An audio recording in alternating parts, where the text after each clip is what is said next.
अगर खिलाफ है तो होने दो, जान थोड़ी है। ये सब धुआं है, कोई आसमान थोड़ी है।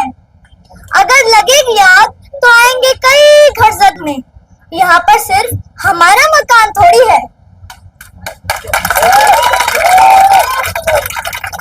हमारे मुंह से जो निकले वही सदाकत है, हमारे मुंह में तुम्हारी जबान थोड़ी है। मैं जानती हूँ कि दुश्मन भी कम नहीं, लेकिन हमारी तरह हथेली पे जान थोड़ी है।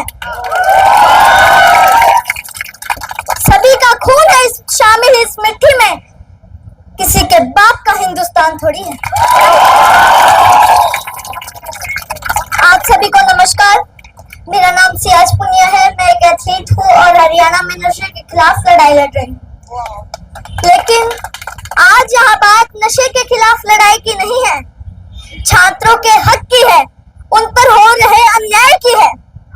लेकिन इसमें कहीं ना कहीं हमारी ही कमी है, हम भी जिम्मेदार हैं, क्योंकि छात्रों का एक साथ ना होना, उनका एकजुट ना होना, संगठित ना होना। और सोचने वाली बात यह है कि जब एक छात्र की दूसरे छात्र से लड़ाई हो जाती है, चाहे मैं कॉलेज की बात करूं या यूनिवर्सिटी की बात करूं, तो एक कॉल पे, एक मैसेज पे 100 बच्चे खड़े हो जाते हैं।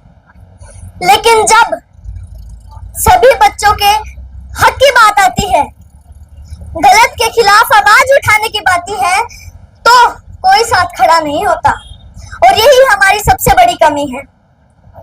और आज मैं आप सबके यहाँ बीच खड़ी हूँ, तो इसमें कहीं ना कहीं थोड़ा मेरा भी स्वार्थ है, क्योंकि आज हमने आपका साथ नहीं दिया तो आने वाले टाइम में जब हम कॉलेज में होंगे तो हमारे साथ भी ऐसा हो सकता है।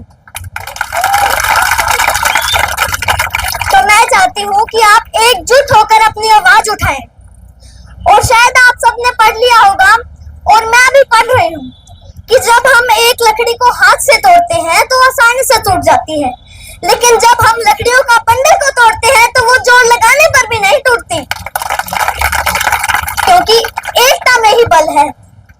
और अगर आप अब भी सही को सही और गलत को गलत कहने की हिम्मत नहीं रखते, तो आपकी डिग्रियों और पढ़ाई का कोई मतलब नहीं है। और मैं एक लड़की होने के नाते, ये जो मेरी बहन है, मैं उनसे कहना चाहती हूँ कि आप भी अपनी आवाज उठाना सीखो और इन भाइयों का कंधे से कंधे मिलाकर साथ दो। क्योंकि जहां भी बात छात्रों की आई, जहां भी बात जवान की आई, जहां भी बात किसान की आई, और जहां भी बात महिलाओं के सम्मान की आई, तो ये आपकी बेटी, आपकी बहन सियाज पुनिया आपको सबसे आगे खड़ी मिलेगी।